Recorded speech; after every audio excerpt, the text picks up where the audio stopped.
Movie start होती है और हम हमारे मेन कैरेक्टर कास्का को देखते हैं जो एक रिसर्चर थी। उसका बॉयफ्रेंड भी एक साइंटिस्ट था और वो दोनों मिलकर बीज के ऊपर रिसर्च कर रहे थे। बॉयफ्रेंड अपना फोन उठा नहीं रहा था तो उसे सरप्राइज देने के लिए उसके पास वो आके वो अंदर जाकर देखती है तो किसी और के साथ वो इंटीमेट हो रहा था। इसकी वजह से वो बहुत ज्यादा डिस्टर्ब हो जाती है, उसे वो बहुत मारती है। उसे रोकने के लिए वहां पर पुलिस को बुलाना पड़ता है। अपने बीज को लेकर फिर वो घर पर आके और उसे बहुत बुरा लगता है। रिसर्च के बीज को फिर वो फ्री कर देती है। वो हार्ट ब्रोकन थी तो उसने सिटी छोड़ दी। इसके बाद पैरेलल में हम एक बिजनेस वुमन को देखते हैं जिसका नाम था एगाथा। एगाथा की फर्नीचर की कंपनी थी। उसके सेल्स तो बहुत आ रहे थे पर फिर भी प्रॉफिट हो नहीं रहा था। अपनी कंपनी को बचाने के लिए उसे एक बहुत बड़े लोन की जरूरत थी और इसी वजह से एक बैंक के एम्प्लॉय उससे बात करने के लिए आए हुए थे। बैंक एम्प्लॉय को भी पता था कि उनकी कंपनी बहुत लॉस में है और इसी वजह से वो लोन देने के लिए हिचकिचा रहा था। एगाथा फिर उसे कहती है कि मेरे ऑफिस में चलिए। वहां पर उसे एक स्पेशल वुड दिखाती है। ये एक स्पेशल कोल से बना होता है और वो डायमंड से भी कम मिलता है। एगाथा को अब इसका एक न्यू सोर्स मिल चुका था।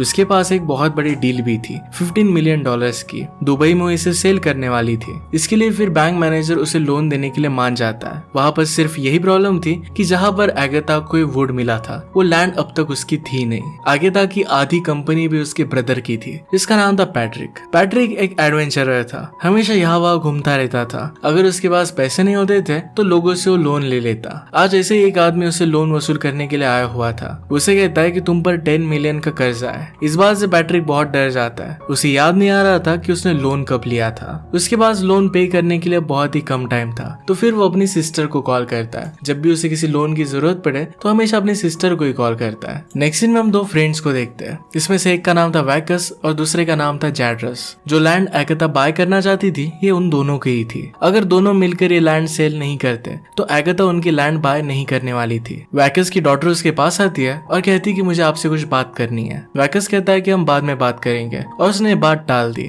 वो फिर जैड्रस के बेटे के साथ वहां से चली जाती है। थोड़ी देर में वहां पर एगाथा आ गए। वहां पर वो अपने साथ सिटी ऑफिशियल को भी लेकर आई थी ताकि कोई भी फ्रॉड वगैरह उसके साथ ना हो। हम फिर इसी सिटी में कास्का को आता हुआ देखते हैं। लैंड के बारे में डिस्कशंस वगैरह स्टार्ट होती है। इसी बीच में वैकस वहां से उठ जाता है क्योंकि उसे एगाथा अच्छी नहीं लगती। उसके पीछे पीछे जैड्रस भी आ गया। कहता है कि हम दोनों को लैंड सेल करनी ही पड़ेगी। उन दोनों में लड़ाई हो रही थी तभी वैकस की डॉटर वहां पर आके वो कहती कि मैं प्रेग्नेंट हूँ। वो दोनों फिर इस बात पर शांत हो जाते हैं। वैकस की डॉटर का जैड्रस के बेटे से ही अफेयर चल रहा था। वो दोनों अब शादी करने वाले थे। वैकस और जैड्रस फिर शांत हो जाते हैं और अब डिसाइड कर लेते हैं कि दोनों मिलकर ये लैंड सेल कर देंगे। वैसे भी फाइट कर कोई भी फायदा होने नहीं वाला था। जब इन पेपर्स को साइन करने वाले थे तभी सिटी ऑफिशियल कहते हैं कि जैड्रस की सिस्टर भी है, उसकी भी यहाँ पर सिग्नेचर लगेगी। जैड्रस कहता है कि वो सब कुछ छोड़कर यहाँ से चली गई है, अब वो वापस नहीं आने वाली। ये कहकर जब वो साइन करने वाले थे तभी वहाँ पर कास्का आ जाती है। वही जैड्रस की सिस्टर थी। अब वो फिर से वापस आ चुकी थी।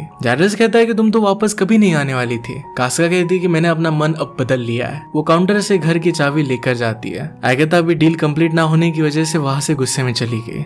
कास्का वहां के अपने घर पर आती है। उसे अपना बॉयफ्रेंड का कॉल आता है तो उससे उसका बैग छूट जाता है। ये बैग जाकर पैट्रिक से टकरा गया जो अपनी बाइक पर था। उसका थोड़ा सा एक्सीडेंट हो जाता है। उल्टा कास्का उसी पर चिल्ला रही थी। पैट्रिक कहता है कि किसी को कोई भी चोट नहीं आई तो मैं इतना चिल्लाने की जरूरत नहीं है। वो उसके साथ फ्लर्ट करने लग गया और फिर वहां से चला जाता है। इसके बाद वो एगाथा के पास आता है। वो एगाथा को कहता है कि मुझे 10 मिलियन चाहिए। एगाथा कहती है कि इसके बदले में तुम्हें अपने 50% शेयर मुझे देने पड़ेंगे। पैट्रिक इस बात के लिए मान जाता है। एगाथा कहती है कि तुम्हें और एक काम करना पड़ेगा। यहाँ मुझे एक लैंड चाहिए और एक लड़की इसमें प्रॉब्लम बन रही है। उसके साथ तुम अफेयर करो और फिर उसे यहाँ से भगा दो। यहाँ पर कास्का के बारे में ही बात चल रही थी। पैट्रिक इस बात के लिए मान जाता है। थोड़ी देर में कास्का से मिलने के लिए उसकी ग्रैंड मदर आती है। ग्रैंड मदर उसे देखकर बहुत ही खुश थे। वो दोनों एक दूसरे को बहुत अच्छी तरीके से ग्रीट करती है। ग्रैंड मदर ने उसके लिए स्पेशल मिल्क लाया था। ये कास्का को बहुत अच्छा लगता है।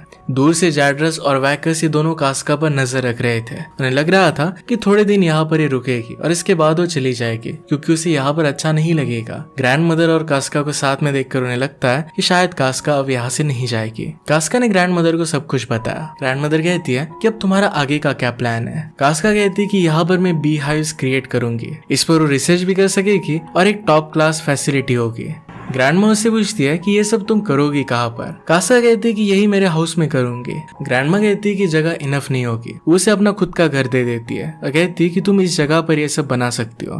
कास्का को ये सब सुनकर बहुत अच्छा लगता है। रात में बाहर तूफान आया हुआ था, बहुत बारिश गिर रही थी। कास्का बाहर देखती है तो पैट्रिक वहाँ पर टेंट लगाने की कोशिश कर रहा था। कास्का बाहर गई और कहती है कि ये प्राइवेट प्रॉपर्टी है, तुम यहाँ पर टेंट नहीं लगा सकते। पैट्रिक बहुत ज्यादा स्ट्रगल कर रहा था। उसे कहती है कि तुम्हें अंदर रहना चाहिए या इस तूफान में तुम रह नहीं पाओगे। पैट्रिक कहता है कि मैं बहुत सारे माउंटेन चढ़ कर आया हूँ, मुझे इस तरीके की तूफानों की आदत है। कास्का कहती है कि यहाँ पर बेयर्स रहते हैं और वो भी 12, वो तुम्हें जिंदा खा जाएंगे। पैट्रिक फिर डर जाता है और उसके साथ घर में अंदर आ जाता है। कास्का ने कहा कि तुम्हें अपने कपड़े निकाल लेने चाहिए, वो भीगा हुआ था। पैट्रिक को लगता है कि कास्का उसमें इंटरेस्टेड है, वो फिर अपने सारे कपड़े निकाल देता है। कास्का इस बात पर सिर्फ हंस देती है और उसके लिए कपड़े लेकर आती है। बाद में कास्का उसे कहती है कि अपनी सारी गंदी चीजें लेकर मॉर्निंग में यहाँ से चले जाना। पैट्रिक कहता है कि यहाँ से जाने के लिए मेरे पास कुछ भी नहीं है, वो इसी टाउन में रहकर कोई होटल ढूंढेगा। रात वो यहीं पर बिताने वाला था तो कास्का कहती है कि बाहर जाकर वुड्स लेकर आओ। वो जब वुड लेने के लिए गया तो देखता है कि वैकस और जेड्रस एक कास्का की बी हाइव्स चुरा कर लेकर जा रहे थे ताकि वो यहाँ पर बिजनेस ना कर पाए। पैट्रिक ये देख लेता है और उन्हें यहाँ से भगा लेता है। इसमें कास्का के बी हाइव टूट गए थे।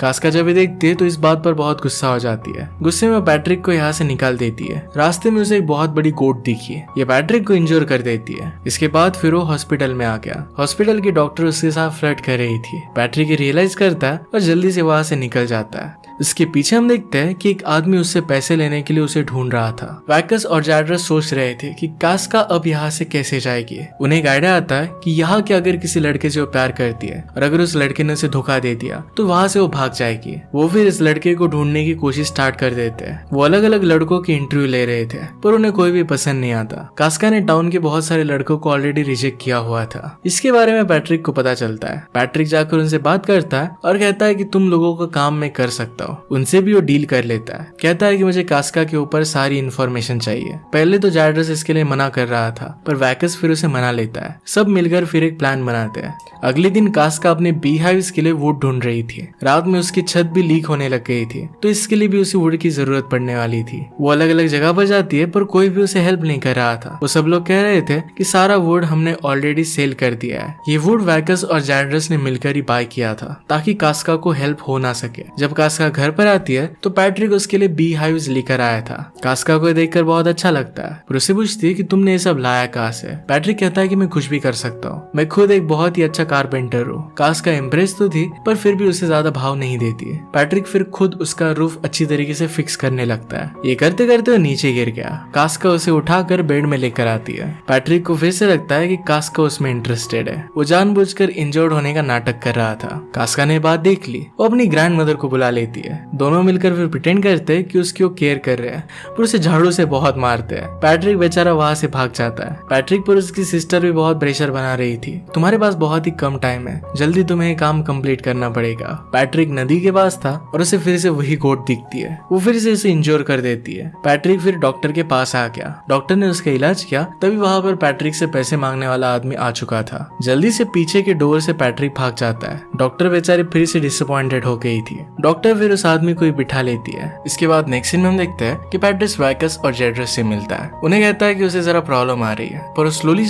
ये काम कर डालेगा। पैट्रिक कास्का के साथ करीबिया कैसे बढ़ा है इसके बारे में वो डिस्कस करते हैं। नेक्स्ट सीन में हम देखते हैं कि कास्का की ग्रैंड मदर के यहाँ पर वो सब मिलकर लीकर बना रहे थे। उसकी ग्रैंड माँ बहुत ही स्ट्रॉन्ग लीकर बनाती थी और ये बनाना इलीगल था। यहाँ पर वो सब लोग मिलकर बात कर रहे थे। डॉक्टर कहती है कि मेरे पास पैट्रिक आया हुआ था। कास्का को लगता है कि शायद डॉक्टर और पैट्रिक के बीच में कुछ हुआ और इस वजह से वो जरा अपसेट हो जाती है। वो कहती है कि अब मुझे किसी भी आदमी को डेट नहीं करना है। डॉक्टर कहती है कि पैट्रिक के जाने के बाद और एक आदमी आया था, वो एक असली मर्द था। कास्का फिर समझ जाती है कि डॉक्टर और पैट्रिक के बीच में कुछ भी हुआ नहीं था। थोड़ी देर में वहां पर पैट्रिक सिटी ऑफिशियल्स के साथ पहुंच जाता है। अगर वो अंदर आता है तो कास्का की ग्रैंड मदर को जेल भी हो सकती है क्योंकि लीकर इस तरीके से बनाना इलीगल था। इसी वजह से उन्हें वो बाहर ही रुकाते हैं। कास्का के पास कोई ऑप्शन नहीं रहता और वो कहती कि पैट्रिक मेरे साथ रुक सकता है। यह सब पैट्रिक का प्लान ही था। पैट्रिक कास्का के घर पर आकर उसे कहता है कि तुम्हें अब फाइनली मुझे घर पर रहने देना ही पड़ेगा। कास्का कहती कि मैं तुम्हें ऐसे ही नहीं रहने दूंगी, तुम्हें यहाँ पर काम भी करने पड़ेंगे। पैट्रिक कास्का को पूछता है कि तुम यहाँ पर क्या बिजनेस करना चाहती हो।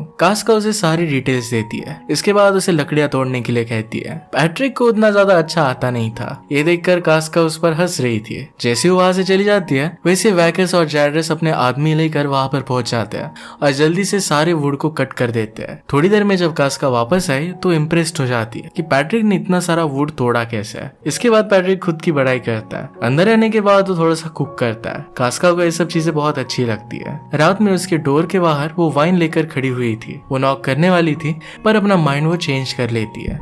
पैट्रिक ये चीज बाद में नोटिस करता है। वो कास्का के रूम में देख रहा था और उसे कपड़े बदलते हुए देख लेता है। वो भी उसके डोर पर नॉक नहीं करता। अगले दिन वो कास्का के लिए फेंस बना देता है। कास्का आज बीज लेने के लिए माउंटेन पर जाने वाली थी तो पैट्रिक को भी अपने साथ आने के लिए कहती है। एक बहुत बड़ा माउंटेन था और पैट्रिक को चढ़ने में थोड़ी सी तकलीफ होती है। कास्का कहती है कि तुम तो इतने बड़े एडवेंचरर हो, तुम्हें इतना ज्यादा तकलीफ नहीं होना चाहिए। ऊपर चढ़कर वो व्यूज देखते तो ये बहुत ही ब्यूटीफुल थे। दोनों मिलकर फिर बीज को नीचे निकालते हैं। बीज निकाल के नीचे आते वक्त कास्का पैट्रिक पर गिर जाती है। वो दोनों करीब आ जाते हैं। पैट्रिक कहता है कि माउंटेन्स की लड़कियां कहती है कि हमारी फर्स्ट किस हमारे पूरे रिलेशनशिप के बारे में बता सकती है। कास्का उसके थोड़े से करीब आती है और फिर उसे पुश कर देती है। कहती है कि अपने माउंटेन की लड़कियों के पास ही जाओ। वहां से वापस आते वक्त पैट्रिक को फिर से वही कोट दिखती है और उसे फिर से इंजोर कर देती है। इस बार पैट्रिक कास्का की ग्रैंडमदर के पास आता है। वो उसकी मलहम पट्टी कर रही थी। पैट्रिक उसे कहता है कि मैं कास्का को लाइक करता हूँ, मैं उसे बात करने की कोशिश करता हूँ, अपनी दिल की बात बताने की कोशिश करता हूँ, पर कास्का कोई भी बात सुनती नहीं। ग्रैंडमदर कहती है कि कास्का एक बहुत ही एक्स्ट्रा ऑर्डिनरी लड़की है, तुम्हें उसे पाने के लिए कुछ अलग करना पड़ेगा। अब इसके लिए पैट्रिक वैकस और जैड्रस के साथ मिलकर एक प्लान बनाता है। उनके टाउन में कंपटीशन होती थी।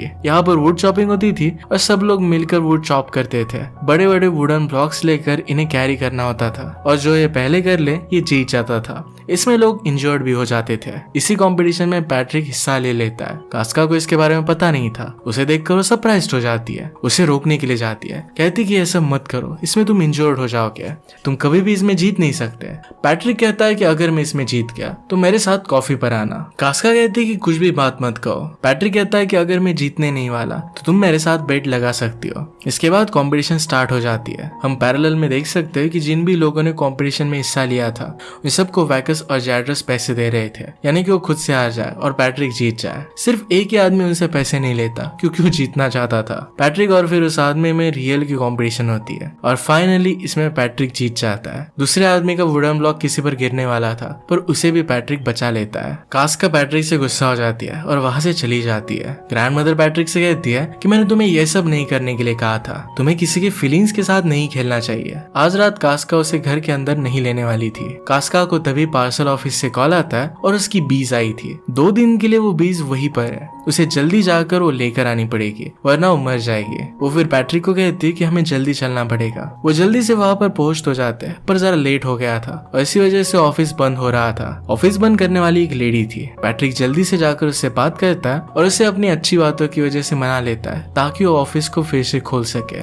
थोड़ी देर में पैट्रिक कास्का को पार्सल लेकर वापस आ जाता है। कास्का को देखकर बहुत ही अच्छा लगा। वो पैट्रिक को गले लगा लेती है। घर आकर उसके साथ वो इंटीमेट होने लग गए। पैट्रिक को उसके साथ ये सब करना गलत लगता है तो कहता है कि मैं तुम्हें कुछ कहना चाहता हूँ। कास्का कहती है कि अब कुछ भी मत कहो। उसके साथ वो इंटीमेट हो जाती है। अगली सुबह पैट्रिक वहां से निकल जाता है। वो वैकस और जैड्रस के पास आ जाता है और उन्हें सब कुछ सच्चाई बता देता है कि उसी की सिस्टर के लिए काम कर रहा था। घर पर पैट्रिक का फोन नीचे ही गिरा हुआ था। उसे एगाथा का कॉल आ रहा था। इस कॉल की वजह से कास्का समझ जाती है कि पैट्रिक अपनी सिस्टर के कहने पर यह सब कर रहा है। इससे वो बहुत ज्यादा गुस्सा हो गए। पैरेलल में वैकस और जैड्रस भी बहुत गुस्सा थे। उनमें लड़ाई चल ही रही थी तभी वहां पर कास्का आ जाती है। कास्का कहती कि मेरे साथ ये सब करने के लिए तुम्हें कितने पैसे मिले। उससे कन्फ्रंट करती है और रोते रोते वहां से जा रही थी। कहती कि अब इस टाउन में मेरे लिए कुछ भी नहीं है। अब वो वहां से हमेशा के लिए जाने वाली थी। ये सब बातें वहां के सिटी ऑफिशियल सुन रहा था। वो उनसे कहता है कि कास्का अब यहाँ से जाने वाली है तो उसके लैंड में जो ट्रेजर है उसका क्या।